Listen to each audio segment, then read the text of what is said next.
Buenas tardes. En el marco de la exposición Grandes Maestros del Arte Popular Mexicano, colección Fomento Cultural Citibanamex 20 años, nos da mucho gusto recibirlos en este diálogo que hemos organizado y en el cual hablaremos sobre políticas públicas y arte popular. Queremos dar la bienvenida a nuestros invitados de esta tarde, a la doctora Ana Garduño, que nos acompaña en línea, y también a Jacobo Ángeles Ojeda y María del Carmen Mendoza desde Oaxaca. Bienvenidos, muchas gracias por estar esta tarde con nosotros en esta modalidad. Ana Garduño es doctora en Historia del Arte por la Universidad Nacional Autónoma de México. Desde 2006 es miembro del Sistema Nacional de Investigadores y obtuvo el Premio al Desempeño Académico en Investigación en los años 2010 y 2015 por el Instituto Nacional de Bellas Artes. Sus líneas de investigación se centran en el sistema de museos en México, el coleccionismo de arte y las políticas culturales. Es profesora de la maestría en museología de la Escuela Nacional de Restauración de Lina y de la maestría en Historia del Arte de la Facultad de Filosofía y Letras de la UNAM. Entre sus libros publicados se encuentran Alfredo Guati Rojo y el Museo Nacional de la Acuarela México, publicado en el año 2016, y El Poder del Coleccionismo de Arte, Álvar Carrillo Gil, publicado por la UNAM en el año 2009. Ha publicado numerosos capítulos de libros como Proyecto Alterno de Creación de Instituciones Culturales, Centralidad Museal del Palacio de Bellas Artes, Singularidades coleccionísticas de Álvar Carrillo Gil, por mencionar algunos. Ana, bienvenida, muchas gracias por estar esta tarde con nosotros. Y recibimos también con muchísimo gusto a Jacobo Ángeles Ojeda y María del Carmen Mendoza. El maestro Jacobo Ángeles Ojeda atribuye a su herencia zapoteca la capacidad que tiene para crear sus piezas. A lo largo de los años ha evolucionado como creador de imágenes talladas en madera de copal, materia prima con la que se han elaborado durante mucho tiempo sus piezas en la región de San Martín Tilcajete, en los valles centrales de Oaxaca. Ante las figuras diversas de otros talladores de su localidad, él se impuso a acreditar al nahual como obra artística por su misticidad y significado. Su taller es de los más reconocidos en todo Oaxaca y su obra ha llegado a otros países, en especial a Estados Unidos, por el sello propio y la gran calidad de tallado y creatividad. A partir de que se casó con María del Carmen Mendoza Méndez, ha trabajado de la mano con ella y al lado de un grupo de colaboradores, en su mayoría familiares. La pareja ha ido logrando poco a poco uno de sus sueños: instalar una escuela de artes y oficios en la que ya cuentan con diferentes disciplinas: tallado, pintura, escultura, cerámica, joyería y grabado, además de que juntos han diversificado sus proyectos. Uno de ellos es forestal, con plantaciones de copal. Fue nombrado por Fomento Cultural Banamex Gran Maestro del Arte Popular de Oaxaca y de Iberoamérica en 2011 y 2012, respectivamente. Pues les damos la bienvenida. Vamos a ceder la palabra a Ana Garduño para iniciar con este diálogo. Queremos también dar la bienvenida a todas las personas que siguen esta transmisión en vivo y recordarles que estaremos recibiendo sus comentarios y preguntas en la sección de comentarios de Facebook. Adelante, comenzamos. Muy bien, muchas gracias. Como siempre, agradezco el hospedaje, la invitación, la amable atención del Museo Amparo, que hoy por hoy sigue siendo uno de los recintos museales más importantes del país, el que tiene un programa mucho más diverso, más complejo, atiende diferentes áreas del conocimiento, del deleite artístico, no solo se centra en un solo movimiento o en un solo periodo histórico, sino también que nos presenta un panorama, un abanico de posibilidades para entender la complejidad de este México que hemos recibido, que hemos heredado en tradiciones, en cultura, en costumbres, en artisticidad, y que nosotros como generación contemporánea tenemos la obligación de estudiarlo, de investigarlo, de promocionarlo, posicionarlo, activarlo. Entonces, en esta ocasión estamos aquí reunidos, para enfocar el tema del arte popular como una política que ha sido instrumentada desde diferentes esferas de poder público y privado, se ha convertido en una de las muchas caras, de los muchos rostros de la identidad nacional, de identidades regionales, de identidades locales, de identidades múltiples, tanto de comunidades originarias como de comunidades con una mayor interacción sociocultural, etcétera. Entonces, en el marco de la exposición de arte popular, de la colección de arte popular que tiene Fomento Cultural Banamex, una exposición que actualmente se encuentra en el Museo Amparo, en el Centro Histórico de la Ciudad de Puebla, y a la cual les invitamos a visitar y conocer. Vale mucho la pena para los que no vivimos en la ciudad de Puebla venir a conocer no solo esta exposición, sino las maravillas que el Centro Histórico de Puebla nos ofrece. En esta ocasión tengo el placer, el honor de compartir este diálogo con dos reconocidos personajes del arte popular mexicano que tienen trascendencia nacional e internacional, que ya han tenido una trayectoria, han presentado su trabajo en diferentes foros, Jacobo Ángeles y Carmen Mendoza, que son personajes que hoy nos honran con su presencia, que esperamos tener un diálogo fructífero, productivo, interesante con ellos, y que siempre han estado generosamente prestándonos su tiempo para poder continuar este diálogo en diferentes foros.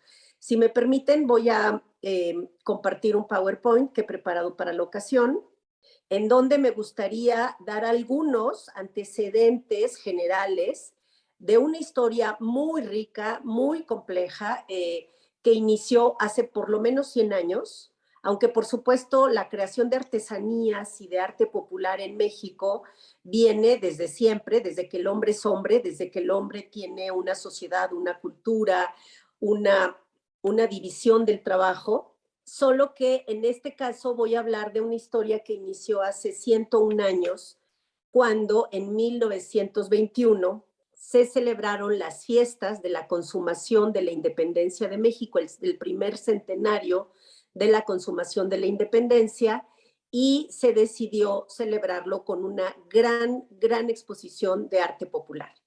En esa ocasión empezó una alianza muy importante de la posrevolución hecha gobierno, digamos el grupo triunfante, el grupo del norte, los sonorenses que triunfaron en la revolución iniciada en 1910, consideraron que era muy importante aliarse, negociar con los intelectuales, con la élite intelectual, con los creadores artísticos, con los filósofos, gente de teatro, gente de letras, con, por supuesto, los pintores, los artistas, aliarse para generar un movimiento de regeneración nacional, un movimiento de revitalización, donde el punto de partida era que la revolución, digamos que las causas que propiciaron la Revolución Mexicana tenían que ser logradas a partir de los gobiernos de la posrevolución. Entonces hay una estrategia de alianza fructífera, productiva, en donde en los años 20 se vivió un México utópico, un México donde todo era posible, optimista, donde pensaban que iba a haber un movimiento de resurrección nacional, de, digamos, de fortalecimiento de la identidad nacional a través de estrategias de renovación instauradas desde el aparato de Estado, desde la infraestructura de gobierno que se empezó a crear.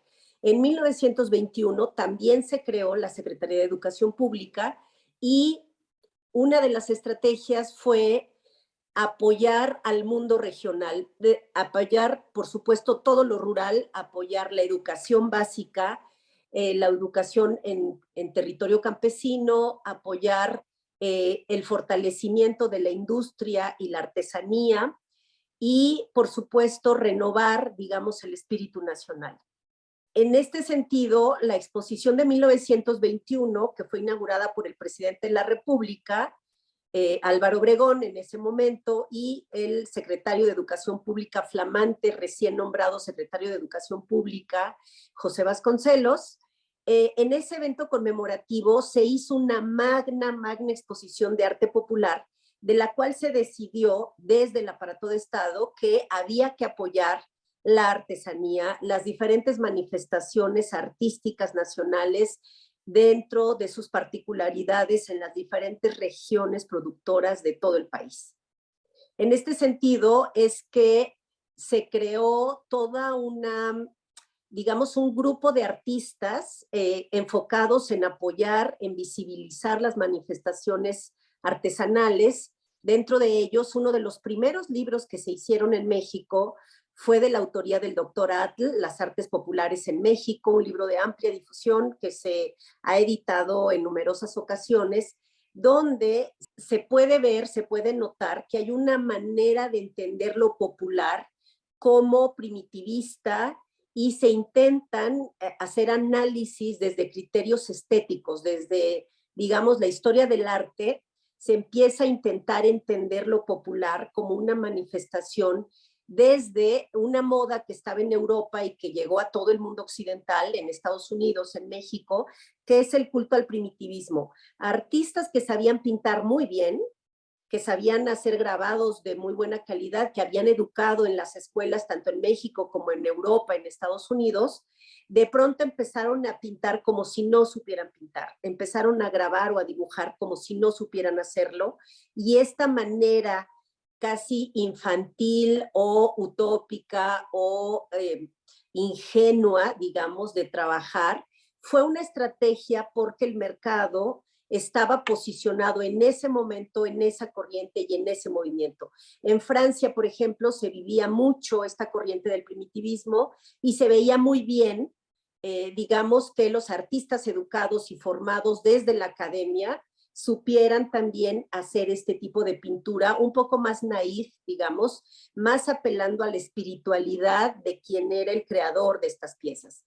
En este sentido, es que los artistas mexicanos empiezan a incorporar lo popular y empieza a abandonarse un poco el concepto de artesanía para resignificar y retomar el concepto de arte popular, o sea, elevar las manifestaciones de los artesanos mexicanos a la categoría del arte, o por lo menos borrar la diferencia entre artesanía y arte elitista, digamos, arte, alta cultura, arte con educación, digamos. Entonces hay un borramiento a propósito de los artistas de estas fronteras tradicionales, clásicas, que se habían nombrado desde siglos anteriores, para poder entender de diferente manera lo popular. En este sentido es que se crea una manera de presentar lo popular. La conocemos todos, la hemos visto en muchísimos lugares. La museografía tradicional lo que hace es presentar todo junto, escenarios, escenografías, pero no se individualiza al objeto artístico, no se individualiza al zarape, no se individualiza la pieza, sino se presenta en un todo continuum, donde por materiales se exhibe primero todo lo que va de textil, luego todo lo que va de petate, luego todo lo que va de plata, luego todo lo de madera, etcétera. Por materiales o por técnicas de manufactura es que se van poniendo estas museografías tanto en talleres artesanales como en museos, en exposiciones, en tiendas de arte popular, etcétera. En ese momento, todavía en los 20 del siglo pasado, no se le da un tratamiento de obra de arte a la artesanía. O sea, todavía no se le presenta separada en un espacio para ella sola, no se le presenta con una vitrina, por ejemplo, o en una mesa alejada de cualquier otro objeto que le pudiera hacer sombra, tal como sucede con el arte, donde la pieza no se le pone en competencia desleal con otras piezas, sino se le separa del resto para poder apreciar sus valores plásticos. La forma, la composición, la pátina, los colores, las texturas, etcétera. También se usó mucho desde los años 20 y se sigue usando, y tenemos muchos museos en México, cada uno pensará en el que tiene más cerca, donde se recrean estos espacios en los museos, se recrean, por ejemplo, las cocinas artesanales, las cocinas tradicionales. Tenemos muchos museos, en el mismo Museo Amparo en la ciudad de Puebla tenemos la recreación de su cocina artesanal. tenemos tanto en la casa de Frida Kahlo, por ejemplo, en Coyoacán, en la Casa Azul, también hay otra cocina. Aquí en la ciudad de Puebla hay muchos museos que tienen cocinas artesanales, en otros hay comedores, hay salas, en las tiendas Fonart y en diferentes tiendas de arte popular a lo largo de todo el país y en otros territorios también se hacen estas escenografías tradicionales de cómo podríamos ubicar el objeto si lo adquiriéramos. Entonces, ahí digamos que en ese tipo de museografía todavía se están usando los objetos en esta dualidad doble, en esta complejidad, se les está entendiendo tanto como objetos de lujo, como objetos decorativos, pero también son piezas que tienen una identidad que nos proveen al que lo posee, no solo al que lo fabrica, no solo al que lo comercializa, sino también al que lo posee, al que lo consume, lo compra, nos da identidad, nos ubica como mexicanos o como poblanos, como chapanecos, etcétera, de acuerdo a cómo vamos decorando nuestros propios espacios privados, sea la oficina, sea la casa, sea una vitrina dentro de nuestra casa, etcétera. Tenemos entonces que dentro de la política de Estado a favor del arte popular, ha habido un camino a lo largo del siglo XX y hasta la fecha que no ha sido lineal, ha habido un camino dictado siempre por personalidades dentro de la esfera política y de la esfera de la burocracia cultural, donde el objetivo era, por un lado, mantener las artes populares, mantener las manifestaciones de la artesanía regional, nacional, pero por otro lado también ayudarles, entre comillas, ayudarles a mejorar sus técnicas, mejorar sus formas, mejorar la iconografía, les proporcionaban modelos o diferentes herramientas para mejorar la técnica o les proporcionaban algunos ingredientes novedosos, productos de otras localidades para que, digamos, fortalecieran o nutrieran o colorearan de otra manera sus productos, etcétera. Hay, digamos que por lo menos dos políticas a lo largo del siglo pasado en México, tanto desde grupos de gente interesada, desde el ámbito particular para apoyar lo popular, como desde las esferas estatales, regionales, nacionales, federales, de la gran pregunta era intervenir o no en la creación de arte popular. El Estado tiene derecho de proponer modelos, formas, fórmulas, o tiene que dejar que el mismo artista popular decida cómo hacer su propio trabajo. Esa era la gran disyuntiva y de verdad que no hemos llegado a un esquema unívoco, sino diferentes gobiernos han decidido diferentes estrategias. Hubo momentos, por ejemplo, en los años 20 y 30 que desde el Estado se llevaban esto que se llamaban las misiones culturales a los diferentes estados, donde iban a comunidades de artesanos, de productores de arte popular y les enseñaban formas, maneras de trabajar, les daban maquetas o les daban pinturas para que las copiaran o formatos, etcétera. Pero hubo otros gobiernos que decidieron no intervenir, no enseñarles nada, no ponerlos en contacto con anilinas, etcétera. Eso no lo hemos resuelto todavía y yo creo que no lo vamos a resolver, queda como un asunto, depende de las características de la política cultural que le establezca quién, cuándo y en dónde. No podemos hablar de una sola estrategia de Estado, ni siquiera en los grupos privados a favor de lo popular. Lo que sí es importante es que se centró en el artesano la capacidad de darnos un renacimiento como país. Se pensaba que los grupos menos contaminados por la modernidad eran los grupos que mayor mexicanidad contenían en su espíritu y por lo tanto ellos iban a ser los que hicieran que la nación mexicana renaciera después de la revolución. En ese sentido fue que hubo mucho apoyo a diferentes grupos artesanales a lo largo del país. Solo que ese apoyo no se mantuvo hasta la fecha.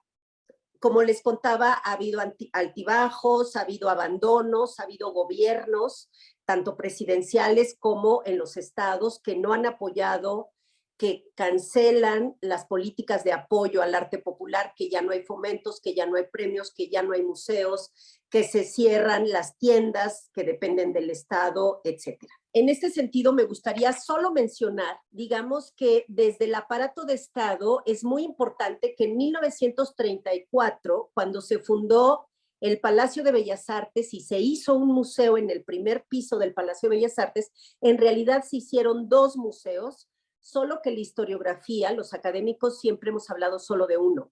Se hizo, sí, el Museo de Artes Plásticas, dedicado a la colección de lo que ahora es el INBA, digamos. Ahí se mostró la colección de arte europeo, se mostró la colección de arte mexicano, etcétera.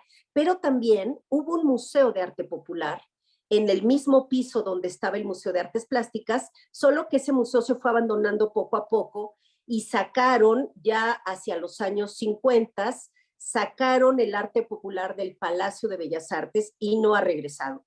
Sin embargo, se construyeron otros espacios, otros museos. Por ejemplo, para descentralizar, hubo una política de descentralización del arte popular, se creó un museo de artes e industrias populares en Pátzcuaro, Michoacán, en 1938 y en diferentes lugares de la República se fueron replicando estos museos de artes e industrias populares, como se llamaban en ese momento, y después se hace en diferentes territorios, se abren museos y en algún momento, por fin en los años 70, específicamente en 1974, se abre FONART, el Fondo Nacional para el Fomento de las Artesanías Mexicanas.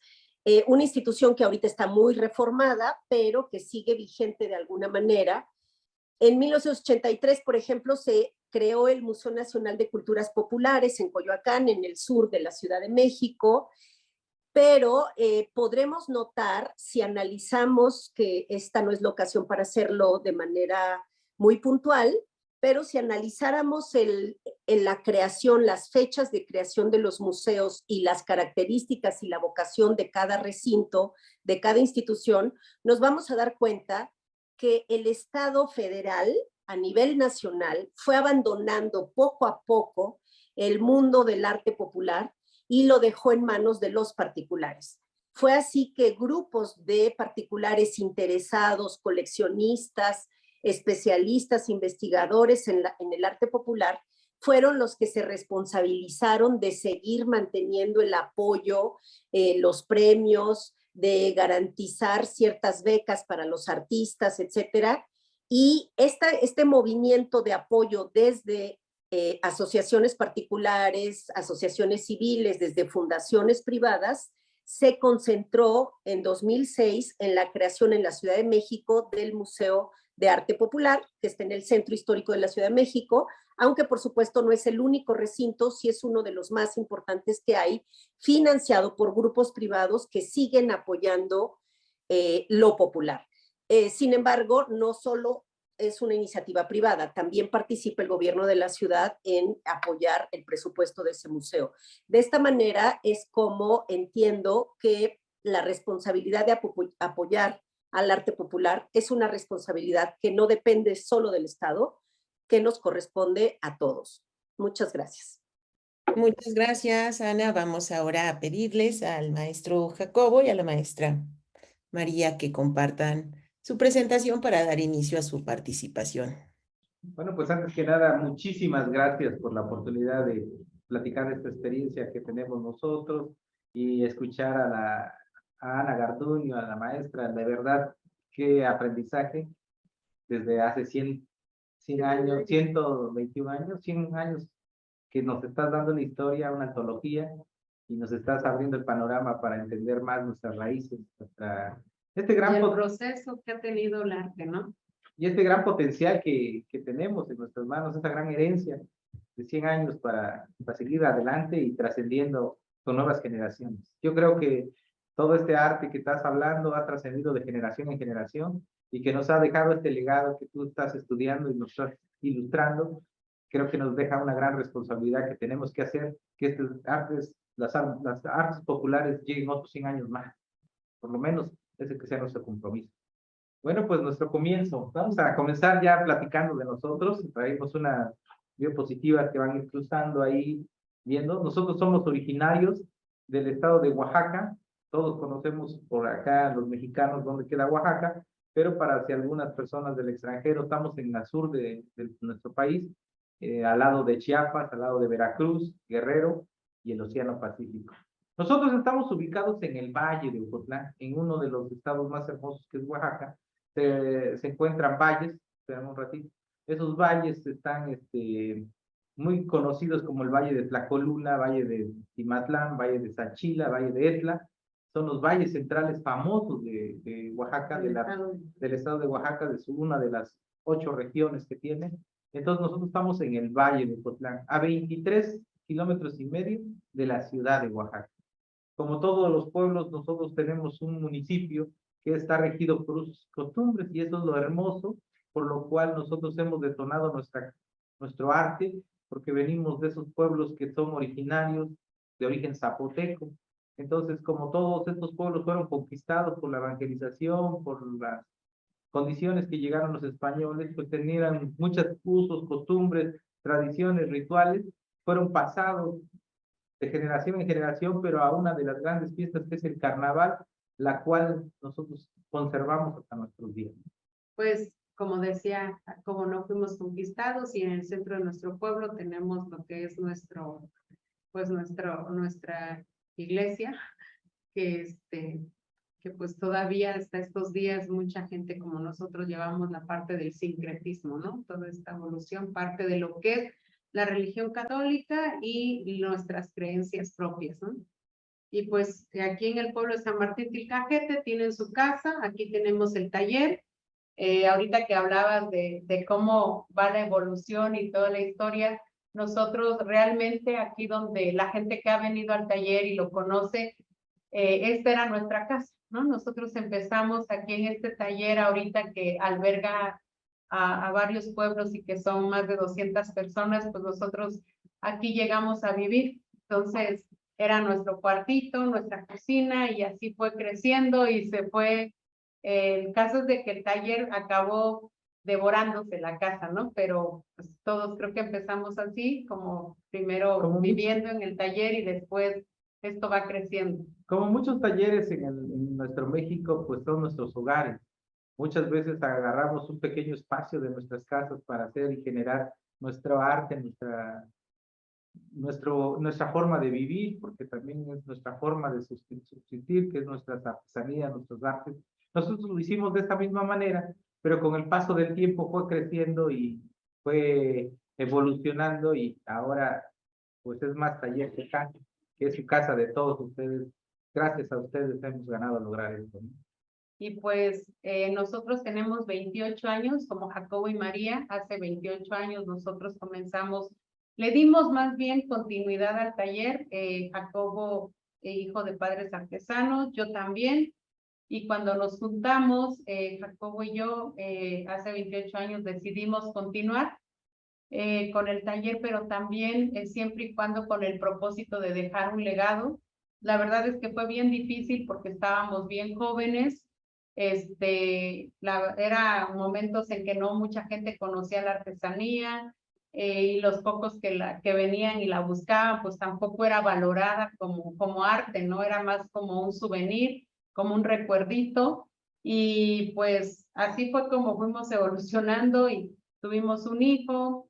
En ese tiempo también a nosotros nos dio por querer migrar, también quisimos irnos de acá. Decidimos quedarnos, no hacerlo, y pues fuimos avanzando. Uno de los temas más importantes de ese entonces es que nos tocó la devaluación de nuestra moneda, y pues teníamos un trabajo que nos llevaba 3 meses hacerlo, y ganábamos en ese entonces 150 pesos por esa pieza, y no podíamos sostener pues a mi esposa y a mi hijo. Entonces María me decía, tenemos que subirle el precio, ¿no? Tenemos que cobrar un poquito más. Y por eso mencionó que quería migrar en ese momento, y yo le decía, no, vamos, aguantemos, vamos a hacer esto que nos ha enseñado nuestros papás, podemos vivir de esto, creo que tenemos futuro. Y teníamos que luchar con ese momento, pero dice, pues pide un poquito más de dinero porque nos lleva 3 meses, y fue cuando nosotros tomamos una iniciativa de subirle un poquito a nuestros precios a nuestra pieza, y el cliente que en ese entonces nos compraba me dijo, sí te lo pago, pero tienes que decirme por qué. Y es cuando nace un detonante importante al taller, porque con ese trabajo nos pagaron lo doble, pero nosotros aprendimos que narrando, enseñando, por qué lo hacíamos, podíamos ganar un dinero más digno y que podíamos sostener. Y nace el detonante de enseñar nuestro trabajo en el pueblo.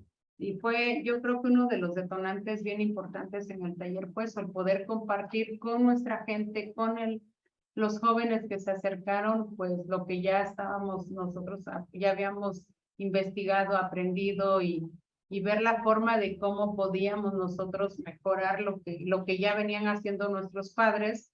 Y pues ha sido parte también de la evolución y también del atrevernos a usar otro tipo de materiales. Fue en ese entonces también que se puso muy de moda hacer las piezas como más fantásticas, y nosotros siempre hemos como defendido nuestros tonas, nuestros nahuales, porque cuando nace un niño en nuestro pueblo, por ejemplo, mi hijo se le asigna un animalito y eso es lo que nos detona, esa esencia, esa parte espiritual en nuestro trabajo.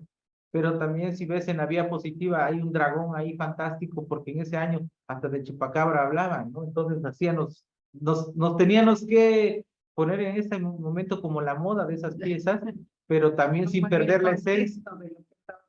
Sin perder la esencia como la que tienen enfrente, que es el coyote, ¿no? Que tiene los dibujos, las grejas, que son los que hasta el momento, en este momento nos ha hecho trascender a nivel mundial, ¿no? Pues nosotros hace 28 años, cuando migraron los hermanos Jacobo, él y yo solamente estábamos dentro de lo que es el taller. Regrésala, por favor. Y actualmente, pues somos un equipo bastante grande, lo que ustedes ven ahorita, pero es más grande aún, ¿no? Pero yo creo que algo bien importante que quiero que sepan es de que no solamente es Jacobo y María Ángeles, ¿no? Sino que es un gran equipo y que son 17 poblaciones integradas dentro del taller. Donde generamos una confianza con los jóvenes para que no migren, para que encuentren un bien vivir en esta región, donde se sientan orgullosos de sus raíces. Una de las cosas que nosotros sufrimos, María y yo, cuando éramos niños, cuando empezamos en nuestras figuras, de diferente forma con nuestros padres, es que siempre la gente le decía, no, eso es un curios, como que tuviéramos un souvenir, es algo que no le daban valor. Entonces, de 1994 al 2005, 2006, nos propusimos hacer que esas piezas se volvieran una obra de arte, que nos costó mucho trabajo certificarla, andar en diferentes museos, universidades, escuelas, siempre defendiendo que es una escultura, y más la pintura que tenía era una gran obra de arte. Y como no se pueden repetir porque todo vive de emociones, de tiempo, de la madera, entonces nos daba el grado de arte. Y es lo que hemos defendido durante todo este tiempo, ¿no? Y pues bueno, como te decía hace rato, ¿no?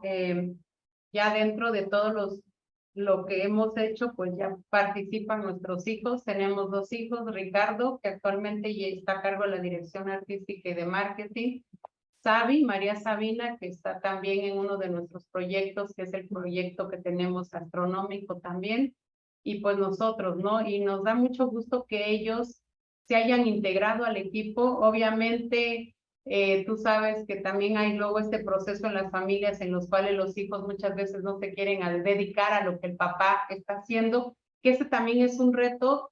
Y fue algo que decíamos, ¿sabes qué? Vamos a respetarle a nuestros hijos. Si ellos no quieren ser parte de, y si no quieren hacer lo que hacemos, ellos son libres de decidir qué es lo que ellos quieren hacer, ¿no? Pero afortunadamente con el tiempo, con los años, ellos se han sumado y ahorita, pues la verdad es que forman parte muy importante de todo lo que es el desarrollo y de toda la evolución que últimamente hemos venido haciendo con el taller. Y cuando vienes enseñando, muchos jóvenes les tiene que enseñarle el grado de calidad, por ejemplo, desde el tallado, hacer una escultura, explicarles qué tan importantes son estos animales para nosotros, darles, si puedes avanzar, darles imagen, darles forma de un solo pedazo de madera, enseñarles la parte espiritual. Eso ha hecho que el taller sea uno de los semilleros más grandes de este arte en este momento y en estos últimos años, de jóvenes que se interesen en a seguir haciendo este arte y se llevan este mismo modelo, esta misma calidad para su vida, ¿no? Nosotros no somos egoístas, en eso se los regalamos de una manera sana y justa. Solamente hay que comprometernos a que nos ayuden a enseñar a otro muchacho más. Y ahora sí que de esta manera hemos hecho que las piezas y este pueblo renazca su economía bastante sólida. Y bueno, algo bien importante que el taller ha hecho es que es un taller autosustentable, sostenible. Dentro del taller tenemos varias disciplinas, tenemos proyectos paralelos. El sueño de Jacobo y María siempre fue tener una escuela de artes y oficios. Ya lo tenemos, no tal como la escuela registrada, pero sí es un taller escuela. Actualmente el taller Jacobo y María Ángeles no solamente se dedica a elaborar lo que son las figuras de madera, sino también tenemos un taller de cerámica, uno de joyería y por supuesto uno de los proyectos que le da sentido a lo que hacemos, a lo que es el taller Jacobo y María, pero sobre todo al propósito de vida de Jacobo y María es nuestro proyecto de bioconservación, que es el COPAL. Las imágenes que ustedes están viendo es parte de nuestro proyecto, es parte de lo que estamos realizando. ¿Por qué? Porque una de las cosas bien importantes que nosotros creemos que debemos de fomentar es que también debemos de preocuparnos y ocuparnos de nuestra materia prima, que en este caso es el copal, ¿no? Actualmente no solamente usamos copal, utilizamos otro tipo de maderas de árboles que por alguna circunstancia tuvieron que morir, pero yo creo que esto es lo que le da sentido, ¿no? Nosotros tenemos este proyecto y es uno de los retos más grandes que tenemos porque hacerlo autosostenible también ha sido un poco difícil. Y pues bueno, pues esto es parte de los procesos, de los materiales que se usan, parte de lo que los jóvenes pues llegan aquí, cómo aprenden primero a manejar, a jugar con la madera, a lijar, a hacer como los procesos un poquito más sencillos hasta llegar a lo que es ya procesos un poquito más complejos, como es la escultura, como es la decoración, y como son varios después de la lija, ¿no? Es muy importante que los niños cuando van a aprender a este trabajo empiecen lijando y empiecen agarrando proporción de las piezas para que no pase un accidente y se traumen y ya no lo hagan. Nosotros cuidamos mucho ese tema y también otro de los temas más importantes es que sepan cómo mezclar sus colores, cómo sellarlos, cómo hacerlos fuertes, cómo usar los pigmentos correctamente para que sean sólidos, hasta llegar a esta maestría de piezas. Se les tiene que poner una base a veces de acrílico, una base de Primex, algo que les da fortaleza para que ellos empiecen a plasmar la iconografía zapoteca, que es muy fina. Usamos todo tipo de pinceles, usamos también brochas, también usamos pinturas diferentes, tenemos hoja de oro, tenemos pintura de wash, tenemos acrílico y óleos, para que las piezas lleguen a ser estas obras de arte como la que estamos viendo, ¿no? Siempre van a ser animales porque para nosotros es nuestros animales protectores, nuestras zonas. En los últimos años hemos tratado de hacer cada pieza que te mande un mensaje. Eso es algo hermoso y lindo. Por ejemplo, este pulpo es de 1,5 metros y su tamaño se ve tan complejo para pintar. Entonces, vamos allá. Pues esto es parte de la evolución de las piezas que ustedes están viendo, y algo bien importante también es que nosotros ya no solamente hacemos como Nuestras procesos de los que te acabo de mencionar, sino también tenemos lo que es la plástica, como Jacobo y María, ya no solamente es madera, barro, joyería, sino también trabajamos la plástica, como el cuadro que ven acá detrás de nosotros, sobre diferentes materiales. Entonces, la evolución y la cantidad de proyectos paralelos que tiene el taller y la cantidad de técnicas que maneja, la verdad es que es demasiado. O sea, sí estamos un poquito locos porque realmente sí hemos como atravesado esa línea. Yo siempre digo que llegas al taller y es un mundo, es un pueblito, es un mundo una comunalidad. entero, donde la verdad es que es demasiado extenso, ¿no? La verdad, cuando me dijeron que tenía que hacer esto en muy poquito tiempo, sí nos costó trabajo, pues tener que sintetizar 28 años en un ratito, o sea, es un poquito difícil porque luego él y yo nos apasionamos hablando de toda la historia, ¿no? Y bueno, hace un rato que te escuchaba yo, Ana, escuchaba acerca de cómo ya había una museografía, ¿no? De cómo ya colocaban las piezas de una manera grupal, no individual, y de cómo también uno con la forma de exhibir o la museografía le ayuda a la persona que va a adquirir una pieza para que vea cómo lo puede tener o cómo lo va a exhibir o cómo lo va a poner en casa, ¿no? Y bueno, nosotros ya tenemos también exposiciones donde agrupamos piezas, donde tenemos una museografía, incluso aquí mismo en el taller ya no exhibimos como hace años, ¿no? Sino ya tenemos también esa parte de la evolución. Y una de nuestras exposiciones donde entra el museo, el Fomento Cultural Banamex, es con la invitación a exponer una de nuestras obras, un grupo de obras que llamamos Detrás de una Máscara. Y Detrás de una Máscara fue inspirada de una tradición que tenemos aquí en San Martín, que es el carnaval, ¿no?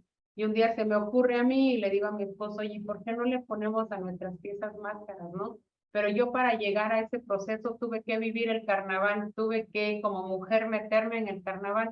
Aquí en el carnaval las mujeres no pueden estar dentro del carnaval o no pueden ser parte de los afeitados que están corriendo. Bueno, no podían, ahora ya nos metemos hasta en esto, ya se ha evolucionado.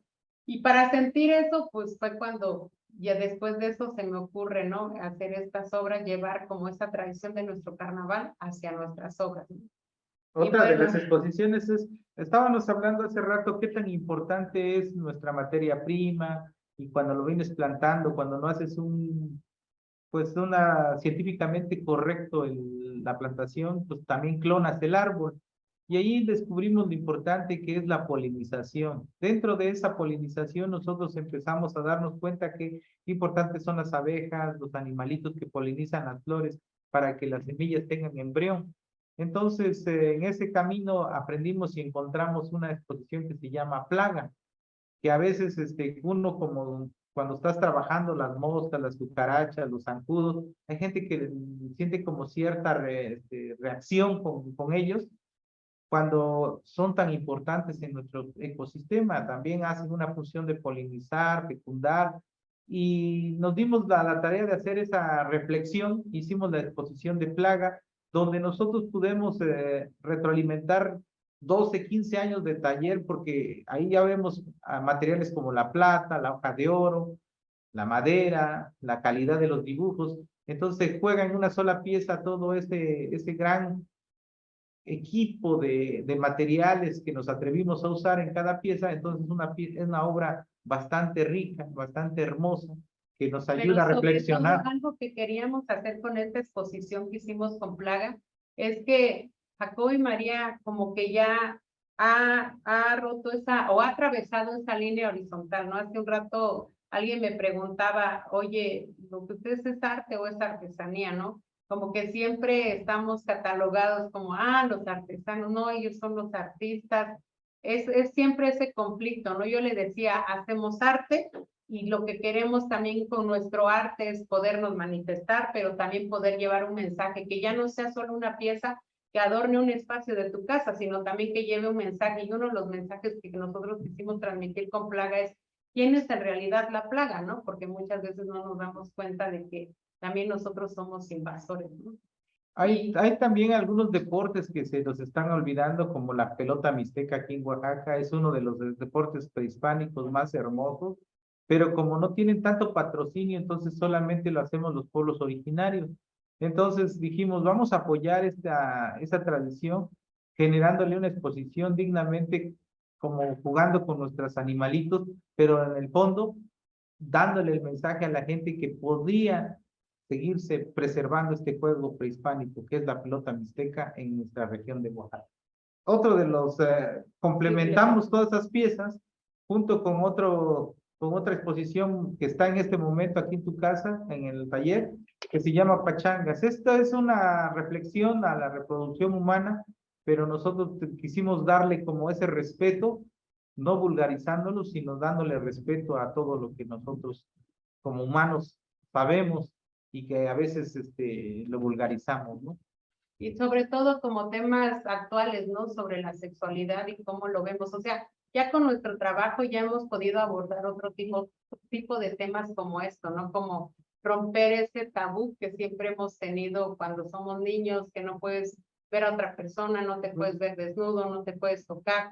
Y con esto, la verdad, con esta exposición de pachangas, también el taller ha hecho como, te digo, ha atravesado como esa barrera y esa línea.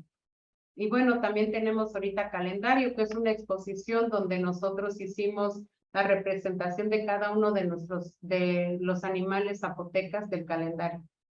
Esta exposición es muy importante porque es la esencia de Jacobo y María. Cuando tú vienes a visitar el taller, nosotros te decimos cuál es tu animalito, por qué es tan importante para nosotros nuestro nahual, nuestra tona, ahora conocida como alebrije.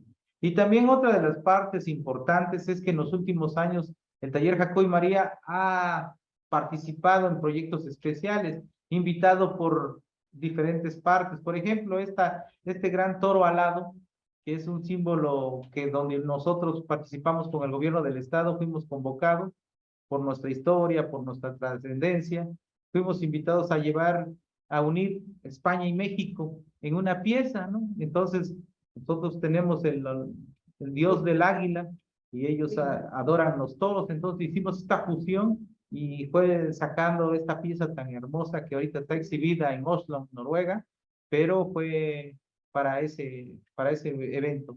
Aquí Y tenemos... este es el tema de guardianes, ¿no? Hace un rato mencionabas cómo ha incursionado, ¿no? Parte del gobierno o las instituciones gubernamentales o cómo se han integrado o cómo se han acercado, ¿no? Con nosotros o con los artesanos para poder realizar este tipo de exposiciones, ¿no? En esta exposición de guardianes que se hizo en Rockefeller también fuimos invitados por ambos, ¿no? Por ambos gobiernos y la verdad, yo creo que ha sido uno de los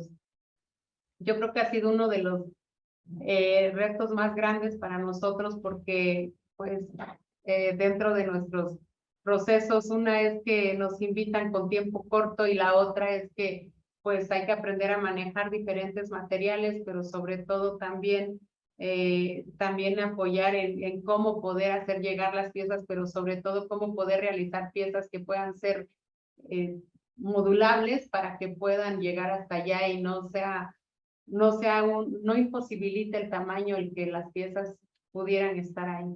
Muchas veces estos proyectos se caen porque no pueden transportarse estas piezas, pero cuando tú los creas, vas pensando en todo ese tema y para poder magnificar la obra en donde quiera que se muestre, ¿no? Las colaboraciones que han salido en los últimos años también ha sido porque nos hemos atrevido. Por ejemplo, fuimos invitados por el Museo de Arte Popular para colaborar con Nescafé y hicimos la cafetera Águila, ¿no? Que es la que tienes aquí, y fuimos presentados allá en el museo. Estos son concursos que logramos porque nos metemos, nos atrevemos a concursar y dándoles un contexto, una narrativa y un propósito, ¿no? Adelante. Acabamos de intervenir el cinturón guerrero Aguara Zapoteco. También ahí fuimos convocados por gobierno del estado y por el Consejo Mundial de Boxeo. Fueron ambos los que nos invitaron a este proyecto. Algo bien bonito de este tipo de proyectos es que ya vemos que el deporte y el arte se pueden integrar, que no hay nada que nos divida, sino que hay forma de que nos podamos integrar y juntos poder realizar este tipo de obras, ¿no? Y bueno, hace años fuimos también invitados por Birkenstock, que es una marca de sandalias y que fueron todas pintadas a mano, en su mayoría las hicimos mujeres, pero lo bonito de esto es que antes de nosotros colaborar con alguna marca, primero filtramos, ¿no? Vemos cuál es su filosofía, por qué nos invitan, como sí estar más, sí saber más de ellos, que no sea como que alguien venga, nos engañe porque ya lo hemos vivido, se lleve los modelos y después los mande a imprimir no sé a dónde y pues ya nos quedamos sin trabajo, ¿no? Entonces, algo bien bonito que hemos aprendido es a trabajar con este tipo de marcas, pero que nos vean con respeto y dignamente nuestro trabajo, no solamente como maquiladores, sino que sea algo justo y Que con dignidad. trascienda, que se le dé a lo que nos da la esencia, que sea artístico, que trascienda. Y bueno, también trabajamos con Mercedes-Benz. La verdad es que no nos hemos cerrado, hemos ahora sí que podido llevar bien adelante toda la parte de la evolución. Sí, siempre con miedo, ¿no? Pero ay, ¿cómo voy a hacer para pintar una pieza de una camioneta? No hemos pintado sobre lámina y de repente nos llega este tipo de proyectos y la verdad es que es ahí donde ya entra también parte del equipo que ya tenemos aquí, donde ya hay jóvenes que ya nos apoyan con esta parte de digitalizaciones, de render, de vectorizaciones, de volumetrías, cosas que nosotros como empezamos o aprendimos, pues no sabemos manejar todo este tipo de plataformas, ¿no? Pero al final en equipo y con todos los del taller, pues logramos este resultado, ¿no? Pero algo bien bonito es que cuando este tipo de marcas o este tipo de proyectos llegan a ti, la verdad es que te dicen que lo que has venido haciendo durante 28 años ha generado esa confianza hacia otros países y que es algo es que te estás haciendo las cosas bien, ¿no? Y eso es bonito, porque no solamente es Jacobo y María, sino cuando ven una pieza de estas, no solamente es Jacobo y María, es Oaxaca, es México, es todo lo que podemos lograr con nuestras manos y orgullosamente yo siempre le digo al taller, ¿saben qué? Sintámonos orgullosos porque miren lo que hemos hecho hasta dónde ha llegado y los hemos hecho juntos, ¿no? Y yo creo que eso, la suma de cada uno de nosotros ha hecho que estos resultados sean bastante significativos. Este es un coche que se pintó el último Mastretta y estuvo hermoso. La verdad, ese es el que abrió la puerta para llegar a estos proyectos grandes que estamos hablando. Otra de las cosas importantes es que también hemos diseñado etiquetas, formas para algunas bebidas, mezcales, que en este caso es una ginebra que detonó el año pasado, y entonces hicimos para la compañía Pedro Domecq esta. Pero desarrollamos todo, desarrollamos el nombre, la imagen, todo lo que ven desde cero, ¿no? Con ellos trabajamos. Entonces, la verdad es de que sí hemos visto de que la evolución que ha tenido el taller es mucha, ¿no? Cuando llegan este tipo de proyectos y vemos cómo todos nos sumamos y nos sentamos y la verdad hacemos bastantes ejercicios para llegar al final al producto. En el caso de Pedro Domecq, pues desarrollamos todo, no solamente la etiqueta, sino toda la imagen. Y bueno, así como ellos también le hicimos parte de la imagen y a una marca también de mole, ¿no? De Ya Oaxaca. Este tipo de proyectos, luego los tomamos, mucha gente lo que hace es, cuando no hay ese como respeto de ciertas marcas hacia los artesanos, lo que hacen es tomar imágenes, las imprimen y ya las ves en etiquetas. Cuando estas personas se acercan a nosotros, la verdad sí les decimos, oye, gracias por acercarte, gracias por venir, porque lo más fácil era tomar las imágenes y ponerlas ahí en tu etiqueta sin que tú nos dijeras nada, ¿no? Pero la verdad, todo lo que desarrollamos primero lo hacemos a mano y luego ya lo pasamos. Y bueno, también tenemos algunos programas que apoyamos escuelas, universidades, personas que quieran venir a aprender, a estar con nosotros en cursos, aprender nuestra cultura, nuestras tradiciones. Vienen a vivir la experiencia San Martín Tilcaquete, el taller está abierto, nunca se ha cerrado porque es un modelo que se puede ayudar a enriquecer la arte en el mundo, ¿no? Entonces, eso es lo que estamos haciendo. Entonces, en todas nuestras áreas que manejamos, tenemos este programa de estadías, de voluntariados, residencias, ya no, o sea, ya hicimos ahorita vínculos también con diferentes universidades, porque el taller ya tiene otras necesidades, ¿no? Desde nuestro proyecto de bioconservación que necesita de un biólogo, de un ingeniero forestal, de un ingeniero agrónomo, o sea, tenemos mucha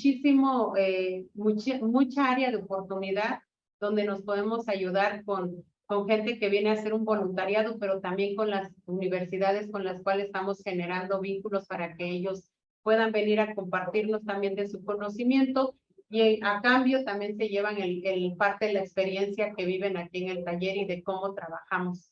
Y eso ha hecho que nos hayan tenido confianza en las universidades y sean los curricular por la alta calidad que manejamos.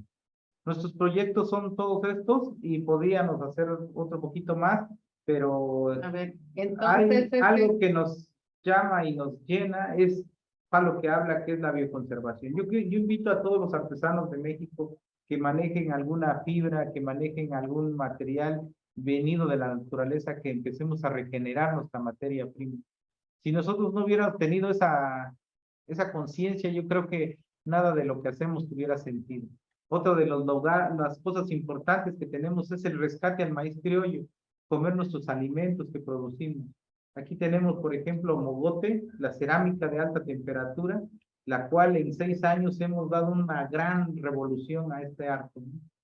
y bueno, Mogote también nace porque el taller ahorita cuenta con más de 200 personas. Jóvenes se han acercado y llegamos a la conciencia de decir, bueno, no nos podemos seguir dedicando todos a lo mismo, ¿no? El taller también debe evolucionar y también debe generar oficios diferentes para los jóvenes que tienen una esperanza y que se acercan a querer aprender algo más. Entonces, la cerámica fue un reto para nosotros, las personas que hacen cerámica. La verdad es que saben que poner un taller de cerámica es bien complejo. Yo creo que estuvo bien que no supimos qué tan complejo era, porque creo que no nos hubiéramos atrevido a hacerlo. Aparte el reto es que es barro local y es todavía aún más complicado, pero bueno, se ha logrado y ahorita ya está bien y está funcionando, y jóvenes que llegan se han integrado y han aprendido a manejarla desde cero, ¿no? Otra de las cosas importantes que el taller innovó es la joyería, donde puso la madera, la iconografía zapoteca dentro de la plata, lo cual generó estas obras tan hermosas. A principio lo hacíamos muy grande, cuando empezó con filigrana, era muy grande, era pesado, pero con el paso del tiempo fuimos mejorando hasta llegar a un estándar de calidad para los jóvenes, donde les gustan los aretes pequeños. Otra cosa importante que hemos aplicado en nuestras piezas, nunca antes a una pieza de madera, una tona, un nahual o alebrije, se le había puesto hoja de oro. Entonces también esa es otra de las grandes innovaciones que hemos hecho, ¿no? Tenemos algunos puntos de venta de nuestros propios de nosotros en la ciudad de Oaxaca, que es importante que honremos nuestro trabajo, nuestras galerías, ¿no? Y es Voces de Copán. Y bueno, también dentro de todo este movimiento también tenemos la línea gastronómica y tenemos también lo que es la gastronomía dentro de todo el proyecto, donde también ahí el proyecto de bioconservación nos ayuda, porque el proyecto de bioconservación tiene 2 pilares, la parte forestal y la parte agrícola, que es de donde obtenemos nuestras semillas, que son las que distribuimos o utilizamos en nuestros diferentes espacios gastronómicos. Y pues de esta manera nosotros hemos ganado para poder sostener este gran equipo de trabajo de tantas personas. Son proyectos alternos que nos ayudan a nutrir y generar todas estas fuentes de trabajo y esas enseñanzas. Cuando el maestro le paga al estudiante para que aprenda, necesita buscar muchas alternativas para poder sostenerse sin caer, sin dejar pendiente este proyecto. Pues somos una gran familia, así lo miramos, lo sentimos como una gran familia. Y creo que eso ha sido el éxito del taller Jacobo y María, la enseñanza y sentir una gran familia. Pues no sé, siguen preguntas, vamos bien, Muchísimas díganos gracias. cómo vamos. Muy bien, muchas gracias. Ha sido un recorrido apretado, pero espectacular. Estamos muy agradecidos con ustedes, muy agradecidas de que hayan decidido participar en esta sesión y mostrarnos que el arte popular tiene muchas salidas, muchas opciones. Gracias, por supuesto, no solo a la artisticidad de su propio trabajo, a sus talentos que han ido educando y han ido fortaleciendo a lo largo del tiempo, sino también a que hay todavía, afortunadamente en nuestro país, políticas de apoyo al arte popular, que hay premios, que hay museos, que hay exposiciones que permiten que tengan la visibilidad que estos procesos se merecen. Entonces, muchas gracias por su exposición. Si les parece bien, Silvia, pasamos a las preguntas del público. Claro que sí. Tenemos ya algunas preguntas. La primera es, ¿quieren saber qué apoyos han recibido del gobierno para la difusión de su trabajo? En los años 90 nosotros recibimos de FONAR el apoyo de los concursos. Nos pusimos a concursar. Cuando tú acreditas un trabajo, tienes que tocar las puertas de instituciones. Muchas veces tienes que llegar hasta patriotismo, a dejar tus piezas, porque si no, no te hacen caso, ¿no? Pero ahí eso es una cosa que también como artesanos tenemos que ir a proponerles, dejarles nuestro trabajo y nos ayudó mucho, ¿no? FONAR en esos años. Otro de los lugares que para mí es muy importante es el Instituto de Artesanías de Oaxaca, donde nos empadronamos, Aripo, que nosotros conocemos acá, nos empadronamos desde 1985, imagínate.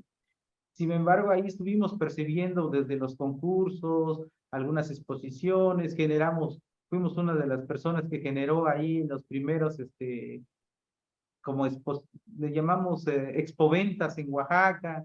Estuvimos participando, dándonos a conocer y también demostrando que tenían necesidad de vender nuestras piezas, ¿no?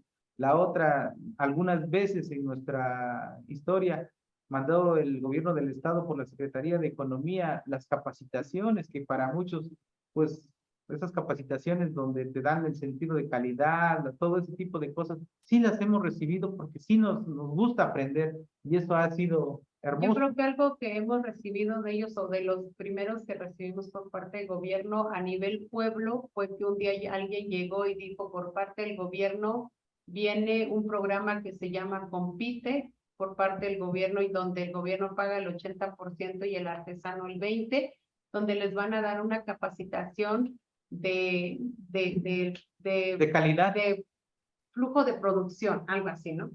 Y cuando nosotros fuimos, teníamos que ser mínimo 10 artesanos, cada uno tenía que presentar su RFC y la verdad es que cuando nos empezaron a ver, a enseñar, muchos se salieron porque decían, no, es que nos están presentando una cadena de producción de coches y nosotros no hacemos coches, hacemos arte, ¿no? Pero en ese momento yo me quedé y dije, no, es que esto es el ejemplo, nosotros podemos hacer muchas cosas aunque hacemos arte y aprendimos ahí cómo poder ir teniendo un taller con una estructura, ¿no? Entonces sí hemos recibido ese tipo de apoyos, en ese tipo. Muchas gracias. Nos preguntan también, les preguntan, ¿qué diferencia han percibido en el reconocimiento de su trabajo en su comunidad, su país y el extranjero? Como todos en México, ¿no? Yo creo que es donde quiera, a veces en nuestros pueblos no eres el primero, como dicen, nadie es profeta en su tierra. A veces hay que salir. El reconocimiento vino después de que fuimos reconocidos fuera y ya nuestro mismo pueblo nos reconoce. Ahorita, gracias a Dios, estamos felices porque hemos hecho grandes cambios en nuestra comunidad, en nuestro pueblo. No puedo quejarme, es lo más lindo que tenemos y lo disfrutamos, ¿no? Pero sí, primero fuimos conocidos fuera del país y después dentro. Eso es curioso. Creo que a muchos nos pasa. Prueba de que tenemos 4 libros escritos en Alemania de nuestro trabajo y en México, pues sí, hemos tenido ahorita ya bastantes, pero fuimos primero reconocidos en otros países, ¿no? Muchas gracias. Y finalmente nos preguntan si en Puebla hay alguna escuela de artes y oficios. ¿Ustedes saben? Bueno, hace tiempo el museo que tuvimos ahí, bueno, donde estuvimos exhibiendo bastante tiempo nuestras piezas hasta antes de la pandemia, después de la pandemia tantito, es en el Museo de Cholula. Ahí tuvimos como 3 años nuestras figuras y se hacían talleres en ese lugar, en Cholula. Pero pues llegó la pandemia y nos entregaron nuestras piezas el año pasado, las recogimos, porque sí. Pero así como tal, una escuela de oficios, no tengo conocimiento de que exista. Hay buenos talleres de Talavera en el barrio de La Luz, pero no sé si están certificados como escuela, ¿no? No sé si funcionen como... Porque te acuerdas que ahí también está la gran, para mí, respetada Talavera Iriarte, entonces yo la considero una gran escuela también. Por el Muy momento bien. son todas las preguntas. Ana, adelante. Sí, yo también quiero preguntar, en esta historia, por supuesto, hay muchos bemoles, hay muchos obstáculos, hay muchos retos, el tema es muy complejo. Si pudieran también enfocar qué obstáculos han tenido a lo largo de su carrera productiva, qué retos han enfrentado, qué problemáticas han sido como las que pueden recordar ahora. Uno de los retos bien importantes que yo en lo particular me he enfrentado, que es la parte que me toca, es la parte fiscal. Es muy compleja. Incluso ahorita todavía apoyo a un grupo de artesanos que estamos en ese mismo reto. ¿Por qué ha sido un reto? Porque resulta que al artesano llegó un punto en el cual se le pidió una factura para que pudiera venderle a diferentes instituciones, a diferentes galerías.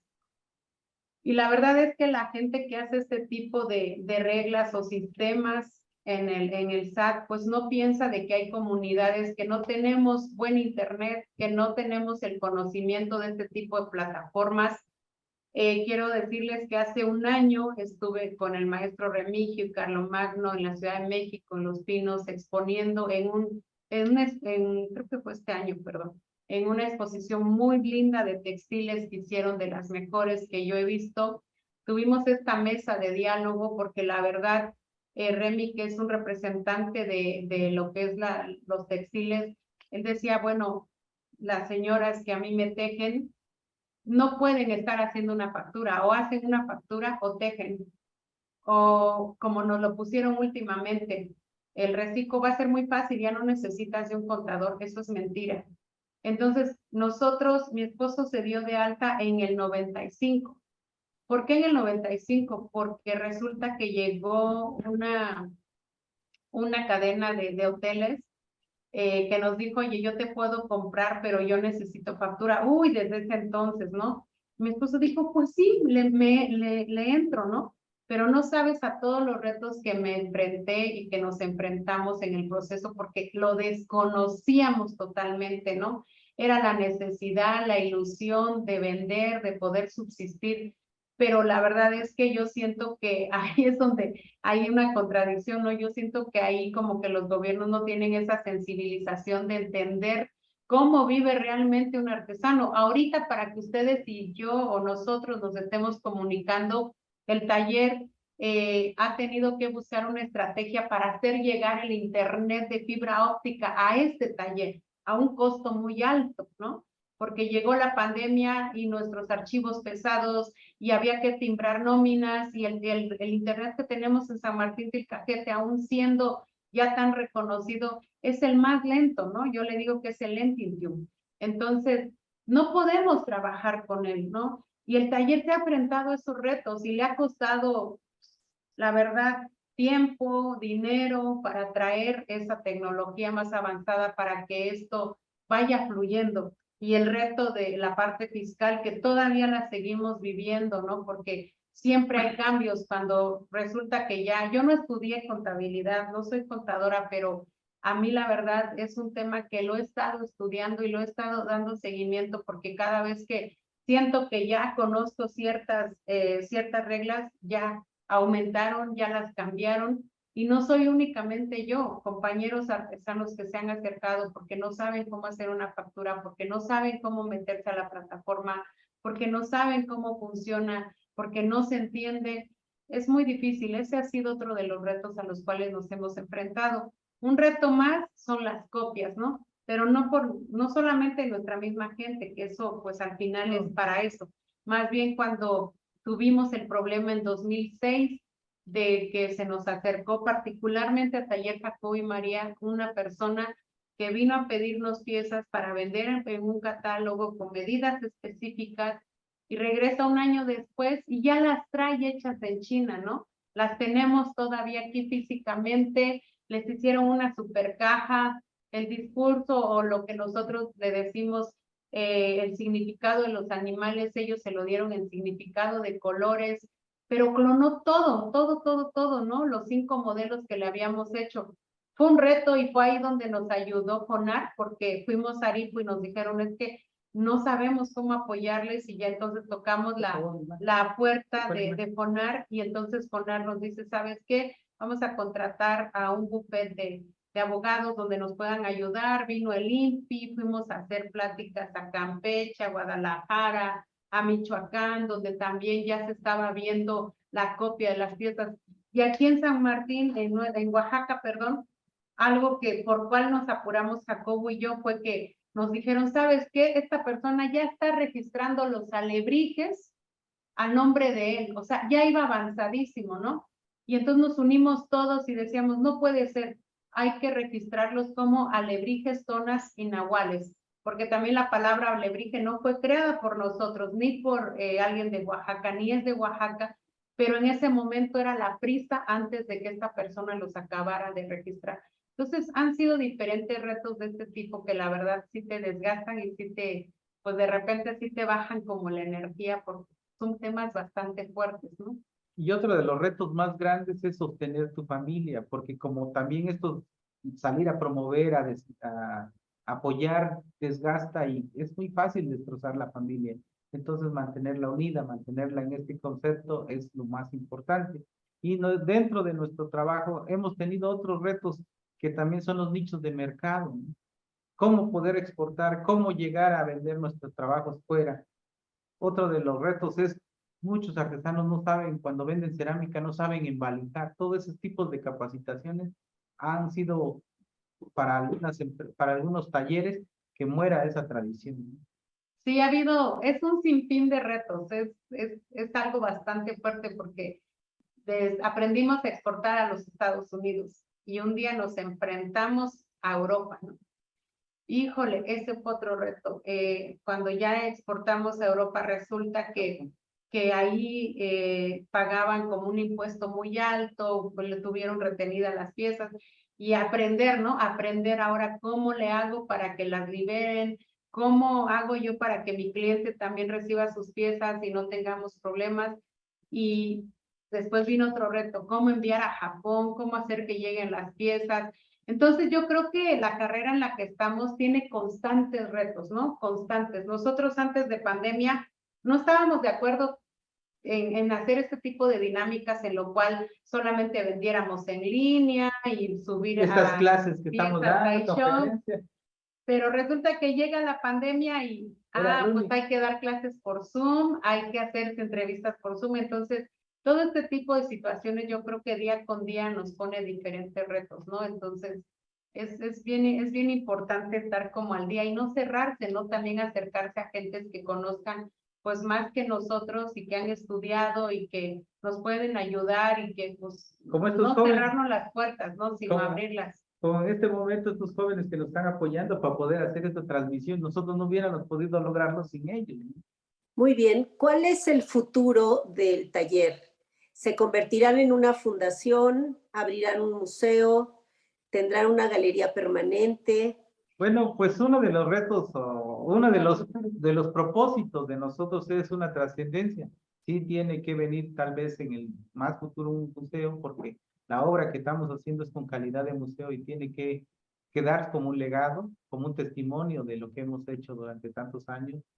También queremos seguir que cuando Jacob y María mueran, esto siga caminando. Entonces hemos estado armando un sistema de que sea sustentable, que el No financiador, dejarle pues, esos compromisos a nuestros hijos al 100, sino queremos que siga caminando, pero sin dejarles ese, pues al final esa gran responsabilidad de no saber qué hacer, ¿no? Entonces yo creo que sí, qué futuro, pues que esto sí vaya trascendiendo. Por ejemplo, una de las cosas que la galería que tenemos en el centro es permanente, Voces de Copal, sí queremos hacer un museo, eso sí está dentro de nuestros planes. Ahorita tenemos un reto muy fuerte con el proyecto de bioconservación que se los voy a compartir y es que no logramos hacer una ACE, es muy difícil. Lo empezamos hace 5 años aquí en Oaxaca, no se pudo, cambiamos dirección a la Ciudad de México, generamos 2 objetos sociales bien ajustados porque el que teníamos acá, por una palabra que pusimos ahí, producción, nos dicen que es con fines de lucro. Entonces, esos 2 objetos sociales que ya fueron bien checados y ya lo hicimos de manera ya más, con muchísimo cuidado, mi esposo, mi hijo y yo, fue un objeto social forestal y el otro es educativo, porque resulta que nosotros mismos como taller, nuestra obra plástica es la que apoya este proyecto de bioconservación, pero como no somos una donataria autorizada, generamos el 35% de lo que le damos a este proyecto. Entonces, ahorita no hemos pensado como tal en una fundación, porque ya primero no nos existe. enfrentamos al reto de la ACE, ¿no?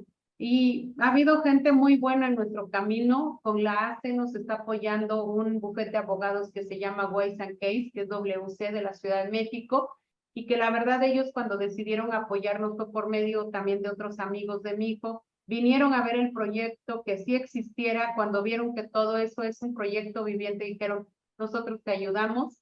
Cuando ya se hizo el proceso hace un año con el notario nos dijo, yo te voy a cobrar 10,000 pesos. Cuando llegamos ahí a firmar papeles, nos dijo, no, ¿sabes qué? Mi hijo fue, estuvo con ustedes, conoce su proyecto, y yo, esto que sea parte de mi donación, ¿no? Pero resulta que ahorita todo eso está atorado ahí porque no podemos sacarlo, porque ahorita están muy restringidas las ACE y las fundaciones. Ahorita ya hemos visto todas esas posibilidades. Entonces, hasta no lograr un paso no podemos dar el otro, pero sí queremos y está en nuestros sueños tener pues sí tener un museo de nuestro trabajo también, y pues seguir y continuar con la Escuela de Artes y Oficios, y pues que la nueva generación ya está saliendo fuera representando nuestro trabajo también. Y creo que el reto es hacer la infraestructura de la Escuela de Artes, que es lo más que nos falta ahorita. Tenemos mucho que hacer todavía. Están muy jóvenes, hay mucho tiempo. Gracias. Sí, sí. Pues les agradecemos profundamente que hayan aceptado participar con nosotros. Ustedes representan una visión optimista dentro de un mundo caótico y desorganizado.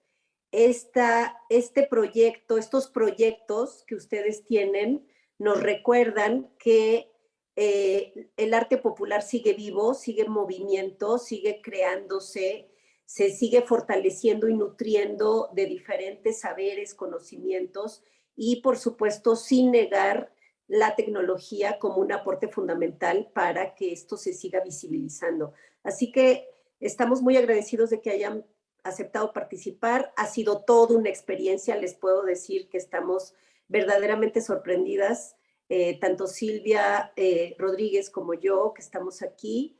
Les quiero dar las gracias y por supuesto este diálogo continuará, no es la última vez que nos encontramos, y seguramente en otros foros, en otros momentos vamos a poder seguir dialogando y aprendiendo de ustedes. Muchísimas gracias.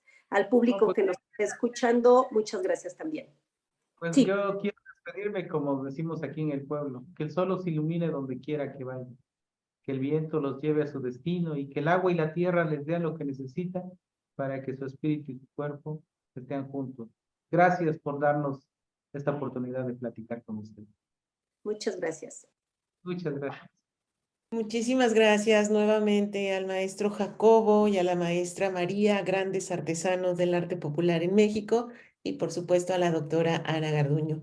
No nos resta más que invitarlos a visitar la exposición de grandes maestros del arte popular que permanecerá en las galerías del Museo Amparo hasta el próximo 7 de noviembre.